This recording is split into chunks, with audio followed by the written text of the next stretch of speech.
بالله من الشيطان الرجيم.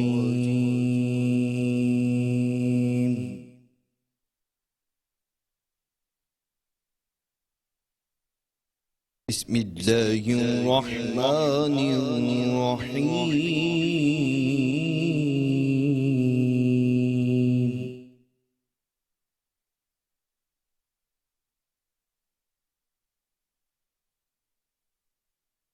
إن الذين قالوا ربنا الله ثم استقاموا تتنزل عليهم الملائكة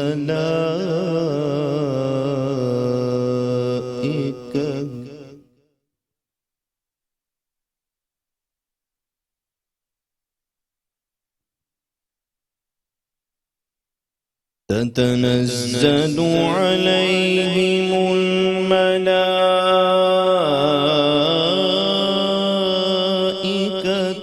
ألا تخافوا ولا تحزنوا وأبشروا بالجنة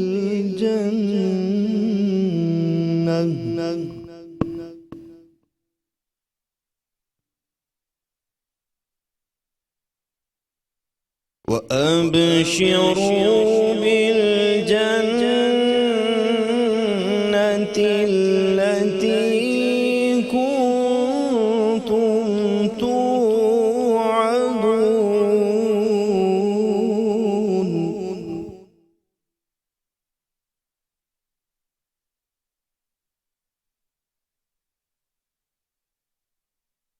تتنزل عليهم الملائكة ألا تخافوا ولا تحزنوا وأبشروا بالجنة التي كنتم توعدون.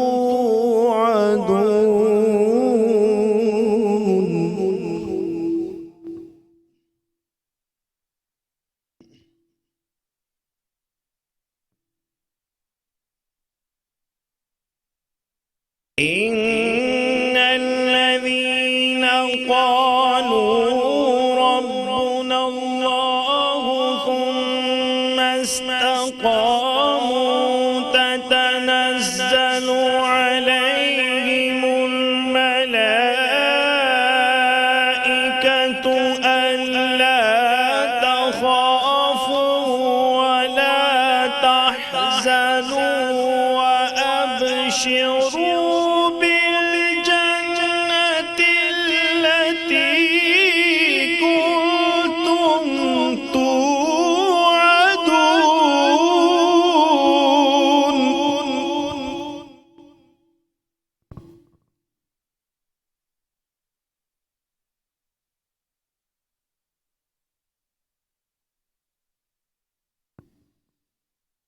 نحن أولياؤكم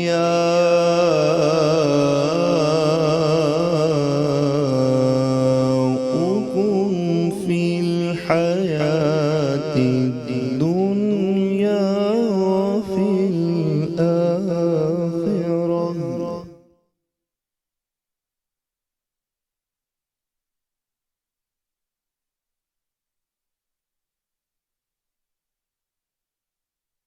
نحن أولياؤكم في الحياة الدنيا وفي الآخرة ولكم فيها ما تشتهي أنفسكم ولكم فيها ما تدعون.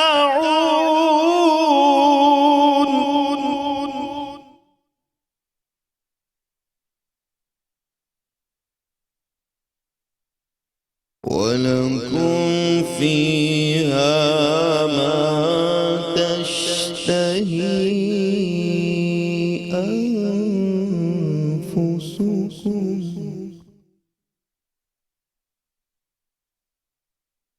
ولكم فيها ما تدعون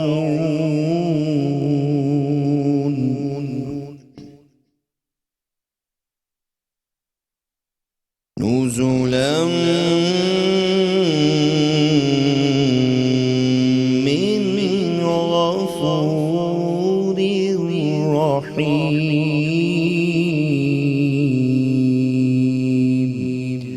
آمنت بالله صدق الله العظيم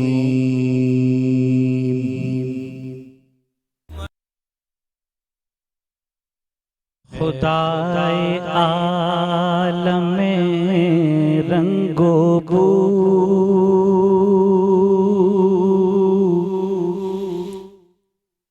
تیری شان جل جلالہ اے خدا عالم رنگ و بو تیری شان جل جلالہ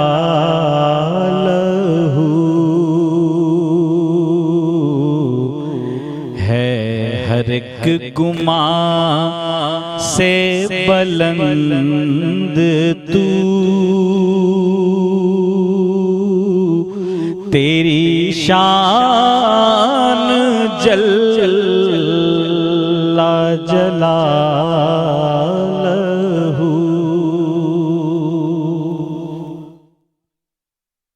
تیرا عکس کونوں مقام میں ہے تیرا نور سارے جہاں میں ہے تیرے اذن سے ہے ہر ایک نمو تیری شان جل جلالہ مجھے وصف صدق مقال دے مجھے ایسے سانچے میں ڈھال دے کہ میں کر سکوں تیری گفتگو تیری شان جل جلالہ تیری شان جل جلالہ ہے لبے شکیل پہ یہ دعا بطفیل سرور انبیاء رہے دو جہاں میں یہ سرخ رو تیری شان جل جلالہ تیری شان جل جلالہ اے خدائے عالم رنگ و بو تیری شان جل جلالہ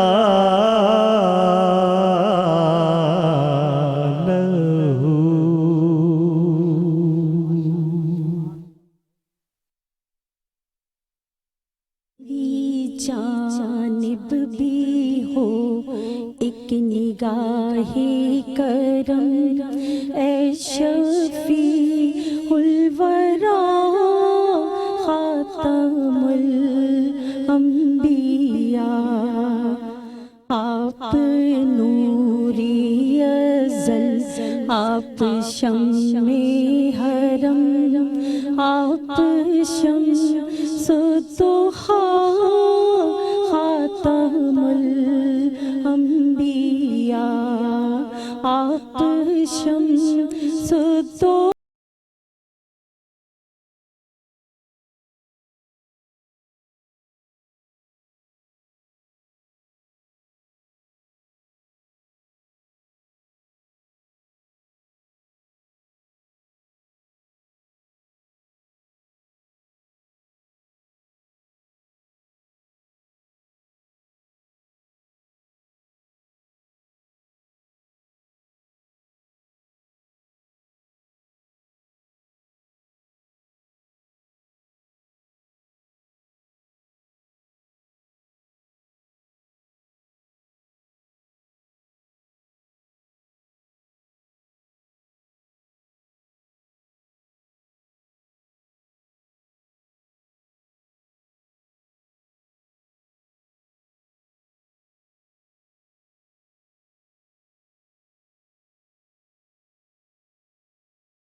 میری جانب بھی ہو ایک نگاہ کرم اے شفیع الورا خاتم الانبیاء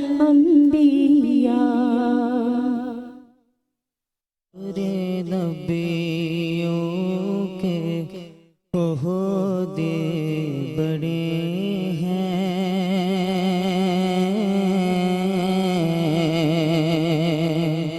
لیکن آقا کا منصب جدا ہے سارے نبیوں کے عہدے بڑے ہیں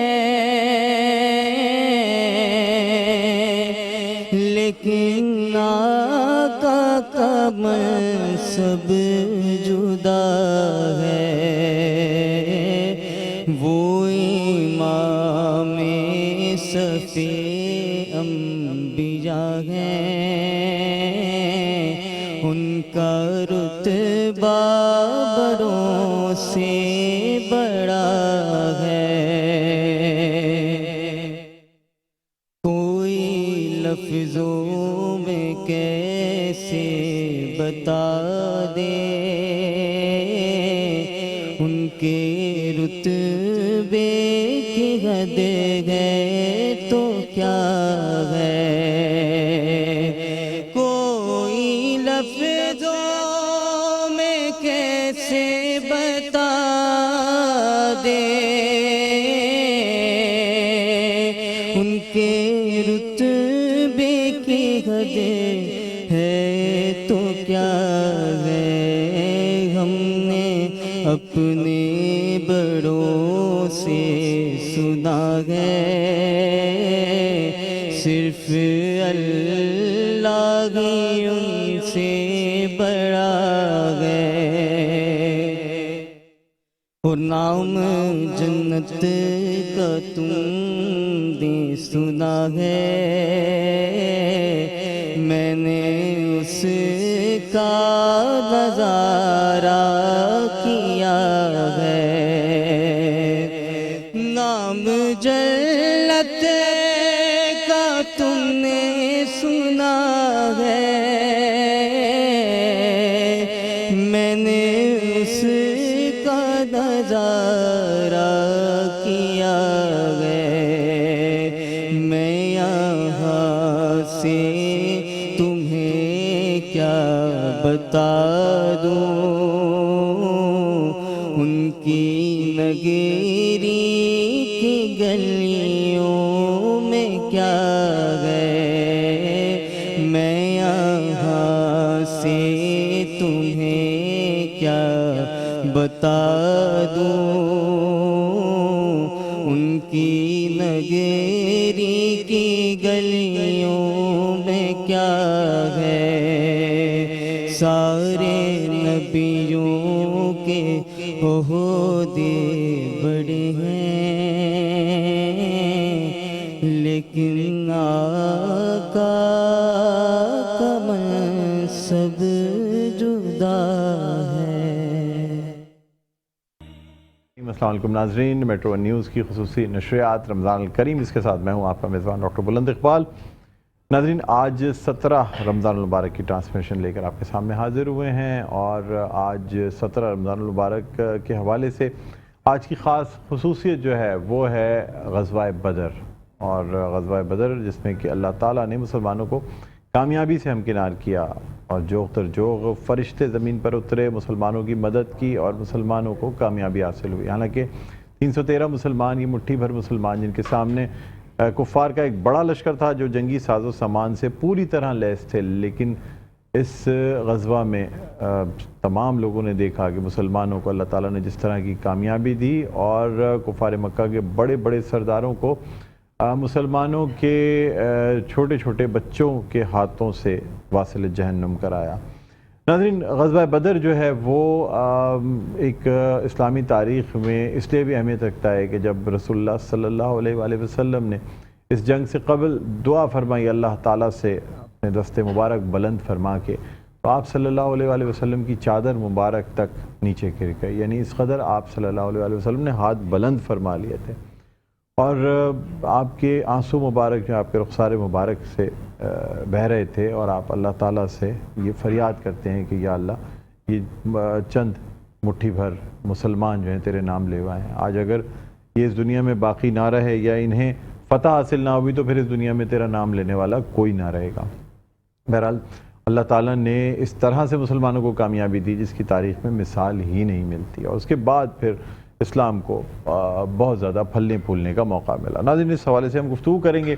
ہمارے ساتھ جو مہمانان گرامی موجود ہیں، سب سے پہلے میں ان کا تعارف کرانا چاہوں گا۔ اسلامک اسکالر ہیں، بہت خوبصورت انداز میں گفتگو فرماتے ہیں، جناب مفتی وسیم بندگی صاحب۔ السلام علیکم۔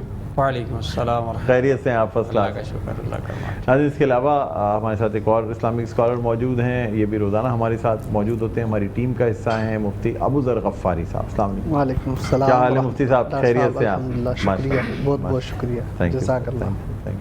ناظرین، اس کے علاوہ ہمارے ساتھ بڑے ملک کے نامور نعت خواں، ثنا خواں اور پاکستان ٹیلی ویژن سے ایوارڈ یافتہ ہیں، منصفین میں شامل ہوتے ہیں، جامعہ کراچی سے تعلق رکھتے ہیں، نعت گو شاعر ہیں، صاحب کلام ہیں، جناب شکیل مدنی صاحب۔ السلام علیکم۔ وعلیکم السلام ورحمۃ اللہ۔ کیا حال ہے سر شکیل؟ جی الحمدللہ، اللہ خیریت سے ہیں؟ آپ کی دعائیں الحمدللہ، ماشاءاللہ، بہت شکریہ، تھینک یو، جزاک اللہ۔ ناظرین، اس کے علاوہ ہمارے ساتھ موجود ہیں قاری فیصل چشتی، جن کی قرات سے جو ہے نا اس پروگرام کا آغاز ہوا۔ آج بہت دنوں بعد ہم نے ان کو فرمائش کر کے بلایا ہے کہ یہ تلاوت قرآن پاک پیش کرنے کی سعادت حاصل کریں، ورنہ روزانہ ہم قصیدہ بردہ شریف ساتھ مل کے پڑھتے ہیں۔ بہرحال بہت بہت شکریہ فیصل، تھینک یو، خیریت سے ہیں۔ بہرحال ناظرین، گفتگو کا آغاز کریں گے۔ ہمارے ساتھ موجود ہیں وسیم بندگی صاحب۔ وسیم بندگی صاحب، کیا فرمائیں گے سر غزوہ بدر کے حوالے سے؟ پس منظر کیا تھا؟ کچھ لوگ اس پہ مسلمانوں پہ الزام بھی لگاتے ہیں کہ جی یہ تو قافلہ جو ہے نا وہ جا رہا تھا، اس کو روکا گیا، اور مال غنیمت کے زیادہ مسلمان چاہتے تھے کہ وہ لے لیں، کیا کہیں گے اس حوالے سے؟ بسم بسم اللہ الرحمن الرحیم وَلَقَدْ نَصَرَكُمُ اللَّهُ بِبَدْرٍ وَأَنْتُمْ أَذِلَّةٌ صدق اللہ العظیم۔ جی ڈاکٹر صاحب، آپ بالکل صحیح کہہ رہے ہیں کہ غزوہ بدر کا جو پس منظر بنا، جب نبی علیہ السلام اپنے اصحاب رسول کے ساتھ روانہ ہوئے تھے تو باقاعدہ کسی جنگ کی مہم پر نہیں روانہ ہوئے تھے، اور نہ یہ اس تیاری پر روانہ ہوئے تھے کہ باقاعدہ جا کر کسی سے جنگ کرنی ہے۔ اصل میں معاملہ یہ چل رہا تھا کہ جب سے آپ صلی اللہ علیہ وآلہ وسلم مدینہ منورہ ہجرت کر کے تشریف لائے تو اب سمجھا یہ جا رہا تھا کہ کفار مکہ سے شاید جان چھوٹ چکی ہے، لیکن وہ پھر بھی جا بجا مسلمانوں کے راستے میں رکاوٹ پیدا کرتے تھے اور کہیں نہ کہیں ان کے پیچھے مدینہ منورہ تک چڑھائی کرنے کے لیے بھی تیاری کر رہے تھے۔ اس کے ساتھ ساتھ مدینہ منورہ کے جو سرکردہ لوگ تھے انہیں بھی خطوط کے ذریعے اس بات پر ابھارا جا رہا تھا کہ مسلمانوں کو مدینے سے نکلنے پر بھی مجبور کیا جائے۔ تو نبی علیہ السلام نے اپنے اصحاب سے مشورہ کیا اور طے یہ پایا کہ کیوں نہ اہل مکہ کے جو تجارتی قافلے ہیں ان کو روکا جائے، چونکہ آپ کو پتہ ہے معیشت جو ہے نا وہ ایک بڑا اہم کردار ادا کرتی ہے۔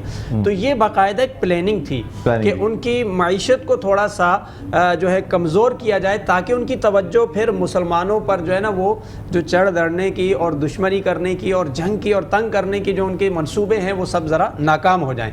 لیکن یہ اتفاق کے ہیں یا اللہ رب العالمین کی طرف سے انتخاب کے ہیں کہ جب نبی علیہ السلام اپنے اصحاب کے ساتھ روانہ ہوئے تو جس قافلے کو روکنے کے لیے روانہ ہوئے تھے وہ قافلہ چونکہ اطلاع مل چکی تھی، انہوں نے بھی اپنے جاسوس پھیلائے ہوتے تھے، تو راستہ بدل کر انہوں نے جو ہے وہ مکہ کی طرف اپنا جو ہے وہ منزل کی طرف چل پڑے، اور ادھر مکے میں یہ خبر پہنچ گئی کہ مسلمان جو ہے ہمارا تجارتی قافلہ جو ہے وہ روکنے کے لیے آئے ہیں یا اسے بالفاظ دیگر لوٹنے کے لیے آئے ہیں۔ تو مکہ سے سارے لوگ جو ہے وہ پرجوش ہو کر یعنی ایک مہم چلا کر باقاعدہ مسلمانوں سے جنگ کرنے کے لیے نکل پڑے۔ اچھا اب ہوتا کیا ہے، چونکہ یہ تو ذہن میں تھا ہی نہیں کہ لڑنا ہے، لیکن ادھر سے جو ہے کفار مکہ نکل آتے ہیں، تو نبی علیہ السلام نے اپنے اصحاب کو بٹھایا۔ اب چونکہ ایک جنگ کی صورتحال پیدا ہو گئی تو اپنے اصحاب سے مشورہ فرمایا۔ حضرت ابو بکر صدیق رضی اللہ تعالیٰ عنہ، حضرت عمر فاروق رضی اللہ تعالیٰ عنہ، یہ دونوں اصحاب رسول کھڑے ہوئے اور عرض کی اللہ کے رسول آپ جو فرمائیں گے لبیک، ہم حاضر ہیں۔ نبی علیہ السلام نے انصار صحابہ کی طرف دیکھا، چونکہ انصار صحابہ کا معاملہ یہ تھا، ان کے ساتھ ایک معاہدہ ہوا تھا کہ اگر کوئی مدینے پر حملہ آور ہوگا تو ہم دفاعی پوزیشن میں سب مل کر ساتھ لڑیں گے اور مدینے کے اوپر حملہ آور ہونے والوں کو جو ہے وہ ان کے لیے رکاوٹ بنیں گے۔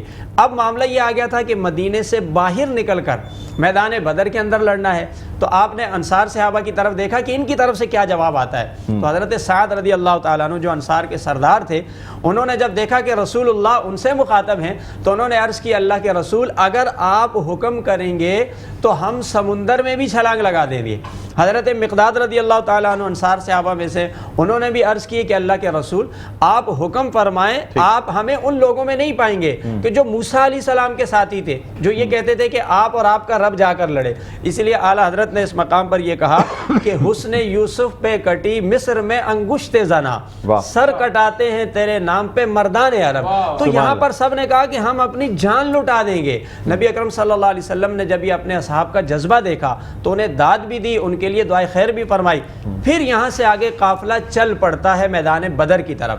اب میدان بدر میں جب حاضر ہوتے ہیں تو وہاں پر جیسے آپ نے خود یہ ذکر کیا کہ آپ نے پوری تیاری تو فرما لی، اپنے اصحاب کو ساری ہدایات بھی دے دی، لیکن اس کے ساتھ ساتھ نبی اکرم صلی اللہ علیہ وآلہ وسلم اللہ کی بارگاہ میں حاضر ہو جاتے ہیں اور دعاؤں کا ایک سلسلہ شروع ہو جاتا ہے، اور شاید تاریخ میں ایسی دعا نہ ملے گی جو دعا اس رات میں ہوتی ہے۔ اور حضرت ابو بکر صدیق رضی اللہ تعالیٰ عنہ آپ کی چادر مبارک تھامے ہیں اور یہ عرض کرتے ہیں اللہ کے رسول آپ کے رب نے آپ کی بات سن لی ہے، آپ کا رب آپ کی دعا کو قبول کرے گا۔ اچھا ناز و انداز آپ دیکھیں کہ یعنی یہ جملہ اور یہ بات کوئی اور نہیں کہہ سکتا ہے جو رسول اللہ کہہ رہے ہیں کہ یا اللہ اگر آج یہ جماعت مٹ گئی۔ اچھا اس کے پیچھے آپ دیکھیں نا کہ تیاری کتنی تھی۔ یہ جو 313 آپ کو نظر آ رہے ہیں، یہ 13 سال کی مشقت اور مصائب کے بعد یہ جماعت تیار ہوئی تھی، اس لیے اس جماعت پر بھی رسول اللہ کو بڑا ناز تھا۔ اور آپ یہ عرض کرتے ہیں کہ اگر یہ جماعت مٹ جاتی ہے تو قیامت تک تیرا نام لینے والا کوئی نہیں ہوگا۔ اب یہ بدر میں شریک ہونے والوں کا مقام یہ ہے، چونکہ یہ اسلام کی پہلی جنگ ہے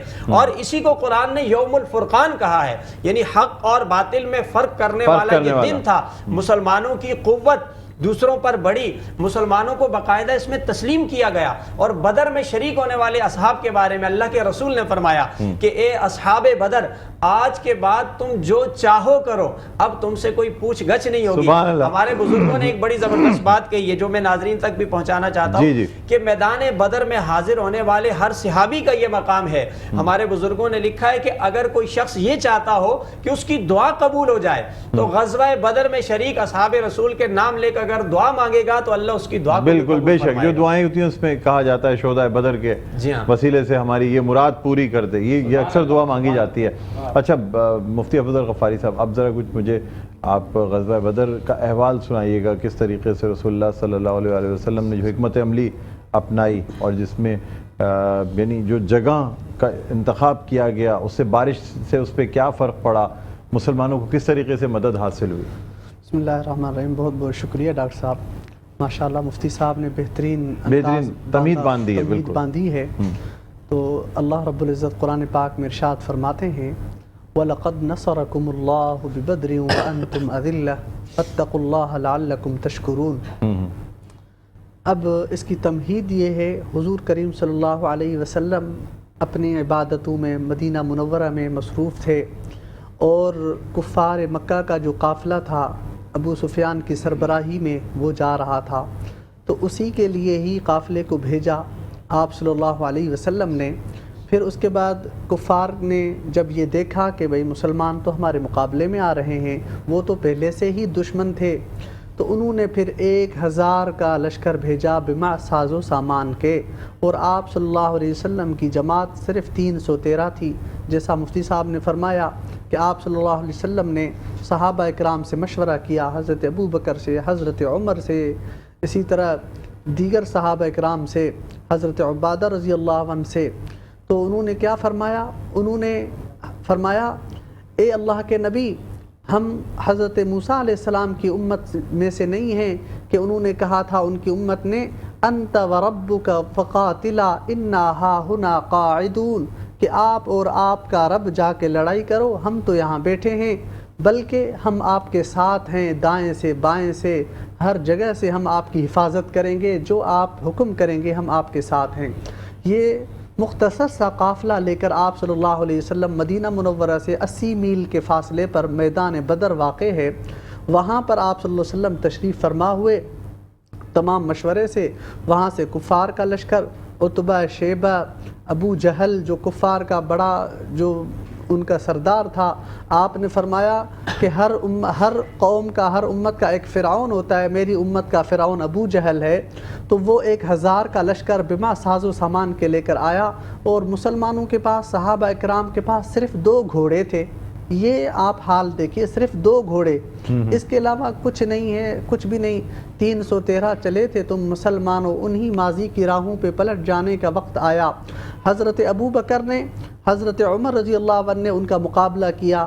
حضرت امیر حمزہ رضی اللہ تعالی عنہ نے، ان کے بڑے سردار تھے جو عتبہ، ان کو عتبہ کو واصل جہنم کیا. اسی طرح حضرت علی رضی اللہ عنہ نے ان کے بیٹے کو، شیبہ کو، ان کو واصل جہنم کیا. اسی طرح یہ 70 بڑے بڑے جو ان کے سردار تھے، کفار کے، ہاں وہ تمام واصل جہنم ہوئے. اور ابو جہل جو تھا وہ، یہاں تک کہ ایک علماء ایک نقطہ بیان فرماتے ہیں کہ جو فرعون تھا حضرت موسیٰ علیہ السلام کے زمانے کا، وہ فرعون بھی کچھ نرم تھا ابو جہل کے مقابلے میں. کیوں؟ اس فرعون نے جب سمندر میں غرق ہوتے وقت یہ کہا تھا اے اللہ میں کلمہ پڑھتا ہوں، میں ایمان لاتا ہوں، تو اللہ نے فرمایا بھائی غرق ہوتے ہوئے کلمہ قبول نہیں. تو اس ابو جہل کو جب واصل جہنم کر رہے تھے صحابہ اکرام، تو اس نے کہا میری گردن یہاں سے کاٹو، نیچے سے کاٹو، پتہ لگے کہ یہ سردار کی گردن ہے.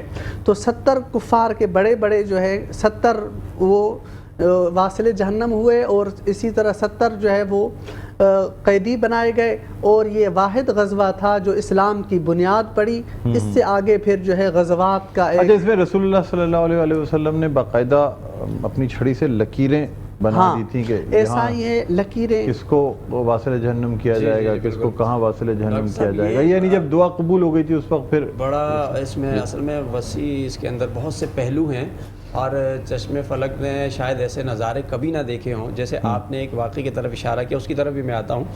ایک صحابی ہیں حضرت خیثمہ رضی اللہ تعالیٰ عنہ، اچھا ایک ان کے صاحبزادے ہیں حضرت سعد، یہ دونوں باپ بیٹے توجہ طلب ہے، یہ دونوں یہ چاہتے تھے ہم غزوہ بدر میں شریک ہوں. بالکل. رسول اللہ نے فرمایا کہ بھائی گھر کا کوئی ایک فرد ہوگا، دوسرا گھر کو دیکھے. اب دونوں ہی جذبہ شوق شہادت میں کہتے ہیں ہم نے جانا ہے، فیصلہ نہیں ہو پا رہا. تو آپ دیکھیے کہ شوق شہادت میں قرآن اندازی ہوئی، فیصلہ یہ ہوا کہ ان کے درمیان قرآن اندازی ہوگی، جس کا نام آئے گا وہ جائے گا. آگے پھولوں کے ہار نہیں پہنائے جا رہے تھے، آگے جان ہتھیلی پہ رکھ کر جانی ہے. جذبہ دیکھیے، جب قرآن اندازی ہوتی ہے تو بیٹے کا نام آتا ہے. حضرت سعد رضی اللہ تعالیٰ عنہ جاتے ہیں اور جام شہادت بھی نوش کرتے ہیں.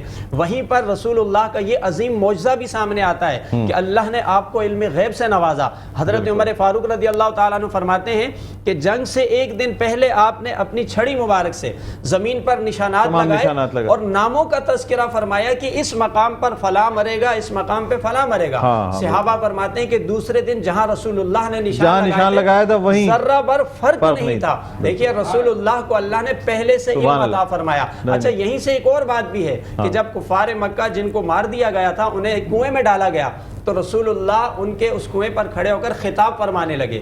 آپ فرمانے لگے کہ کیا نام لے کر کہ کیا عتبہ بتاؤ اللہ نے اپنا وعدہ سچ کر دیا. حضرت عمر فاروق عرض کرتے ہیں اللہ کے رسول یہ تو مر چکے ہیں.